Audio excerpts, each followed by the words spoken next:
숨막힐 듯 고요한 밤, 한 여자의 잊을 수 없는 시간이 시작되려 합니다. 단 한 번의 흔들림이 그녀의 삶을 송두리째 바꿔놓을지도 모릅니다. 부서질 듯 위태로운 밤, 과연 그녀는 붙잡을 수 있을까요?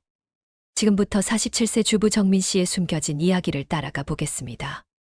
일부 익숙한 듯 낯선 하루. 정민 씨의 시간은 멈춘 듯 흘러갔습니다. 47년 두 아이의 엄마, 그리고 한 남자의 아내라는 익숙한 이름표 뒤에 숨겨진 채. 매일 아침 습관처럼 냉장고 문을 열어 차가운 공기를 확인하고 아이들의 도시락을 빈틈없이 챙겼습니다.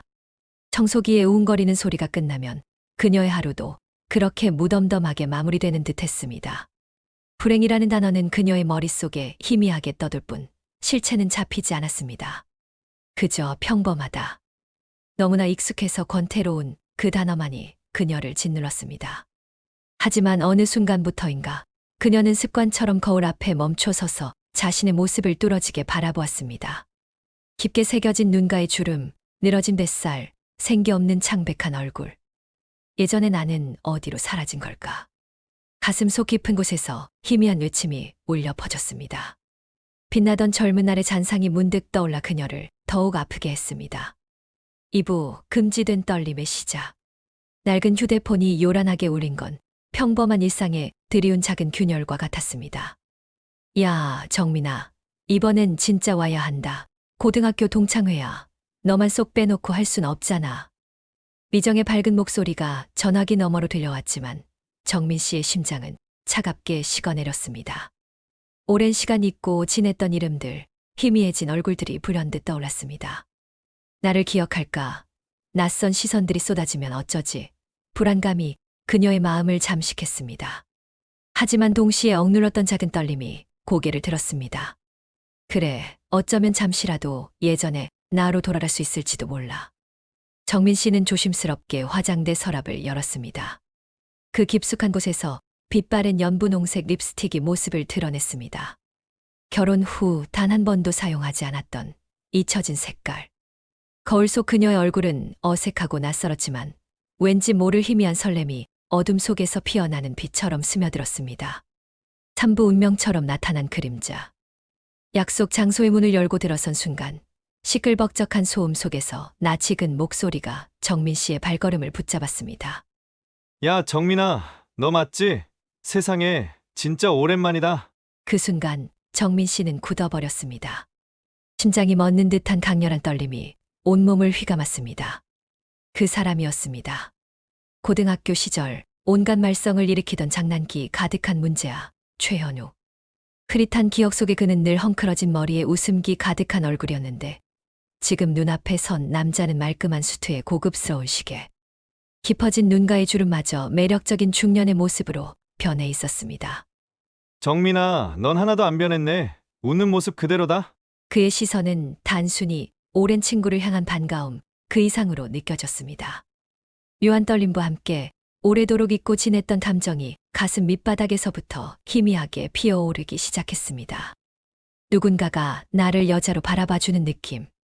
너무나 오랜만의 설렘에 정민 씨는 어찌할 바를 몰랐습니다. 사부, 되살아난 위험한 기억. 술잔이 오가고 어색했던 공기가 조금씩 풀리면서 현우는 마치 오래된 일기장을 펼치듯 정민 씨조차 잊고 있었던 과거의 한 조각을 꺼내 놓았습니다. 너 혹시 기억나? 우리 졸업식 날 체육관 뒤에서 내가 울고 있었잖아. 그때 정말 예뻤는데. 정민 씨는 숨을 멈췄습니다. 까맣게 잊고 있었던 그날의 어렴풋한 기억이 현우의 목소리를 통해 선명하게 되살아났습니다. 어떻게 그가 그 사소한 순간을 기억하고 있는 걸까?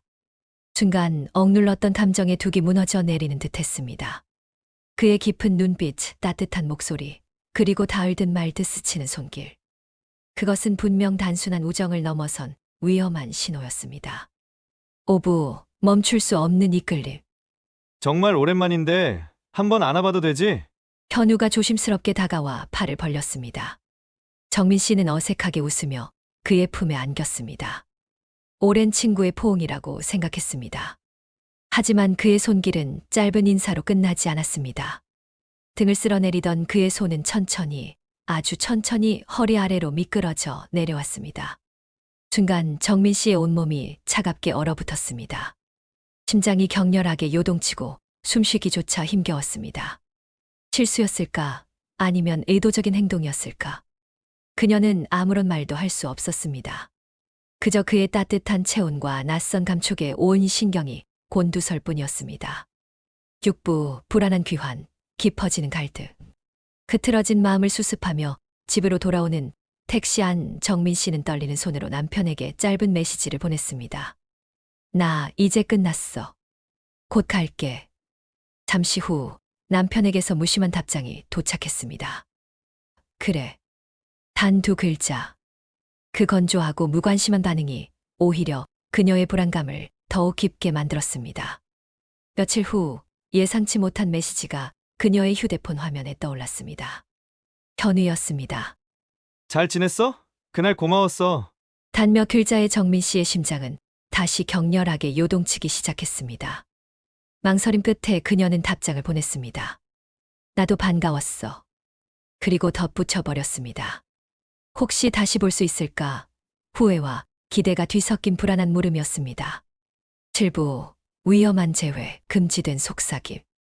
며칠 뒤 평소처럼 동네 마트에서 장을 보던 정민 씨의 눈앞에 믿을 수 없는 광경이 펼쳐졌습니다. 현우였습니다. 정민아, 세상에 여기서 다 보네. 운명처럼 마주친 두 사람은 어색한 미소를 주고받았습니다. 마트 한켠의 카페에 마주 앉은 그들은 마치 오랜 연인처럼 그러나 조심스러운 눈빛으로 이야기를 나누기 시작했습니다. 그들의 대화 속에는 오랜 시간 억눌러왔던 그러나 결코 사라지지 않았던 감정이 미묘하게 드리워져 있었습니다. 침묵 끝에 현우가 낮고 떨리는 목소리로 입을 열었습니다. 정민아, 나는 아직도 내가 좋아. 그때도 그랬고 지금도 마찬가지야. 정민 씨는 그의 시선을 피했습니다. 격렬하게 흔들리는 마음을 들키고 싶지 않았습니다. 하지만 이미 그녀의 마음은 금지된 감정의 소용돌이에 깊숙이 휘말리고 있었습니다. 8부 단 한 번의 일탈, 되돌릴 수 없는 밤. 결국 그들은 위험한 약속을 정했습니다. 오늘 단 한 번만, 딱 한 번만 보고 다시는 보지 말자. 서로에게 간절하게 되뇌었지만 그 약속이 얼마나 더섭는 것인지 그들은 이미 알고 있었습니다. 어둠이 짙게 드리운 밤, 시내에서 조금 벗어난 낡은 모텔. 빛바랜 간판 아래 불안한 침묵 속에서 두 사람은 다시 마주 앉았습니다. 그 순간 미래도 약속도 존재하지 않았습니다. 오직 지금 이 순간 서로에게 이끌리는 강렬한 감정만이 그들을 지배했습니다. 단 한 번뿐이라는 것을 알면서도 오랫동안 비어있던 서로의 가슴을 채우듯 뜨겁게 서로를 끌어안았습니다. 그날 밤은 그렇게 흘러갔습니다. 사랑이라고 부를 수는 없었지만 그렇다고 완전히 거짓이라고 할 수도 없는 위태롭고 아찔한 하룻밤이었습니다. 부부, 무덤덤한 일상, 깊어지는 비밀. 다음 날 아침 정민 씨는 아무 일 없었다는 듯 다시 익숙한 가족의 식탁에 앉았습니다. 남편은 여전히 뉴스에 시선을 고정한 채 다녀왔어 하고 무심히 물었고 정민 씨는 그저 힘없이 웃으며 고개를 끄덕였습니다. 그 밤의 기억은 이제 그녀만의 비밀이 되었습니다. 누구에게도 말할 수 없는 깊숙한 마음의 상자 속에 영원히 봉인해야 할 아픈 비밀. 시간이 흐른 뒤 무심하게 TV를 보던 남편이 문득 정민 씨를 바라보며 말했습니다. 요즘 당신 얼굴이 좀 편안해진 것 같네. 무슨 좋은 일이라도 있었어? 정민 씨는 순간 숨이 멎는 듯 했지만 애써 미소를 지으며 대답했습니다. 글쎄 나도 가끔은 나를 한 번씩 돌아보게 되더라. 그녀의 목소리는 미묘하게 떨리고 있었습니다. 우리는 평생 누군가의 아내, 또 엄마라는 이름으로 살아가지만 그 익숙한 가면 뒤에 숨겨진 나라는 존재를 잊어서는 안 됩니다. 때로는 차마 입 밖으로 낼 수 없는 감정이 가장 솔직한 자신의 마음을 대변하기도 합니다. 그 감정이 죄가 되지 않도록 삶의 그 어떤 역할보다 나라는 사람을 잃지 않기를 바랍니다. 만약 당신이었다면 그날 밤 그 떨리는 손길을 외면할 수 있었을까요? 그리고 단 한 번의 일탈로 다시는 되돌아갈 수 없는 경계를 넘어섰다면 당신은 그것을 후회라고 부르시겠습니까? 아니면 기억이라고 부르시겠습니까? 여러분의 솔직한 생각을 댓글로 남겨주세요. 그리고 이 이야기에 깊이 공감하셨다면 구독과 좋아요 부탁드립니다.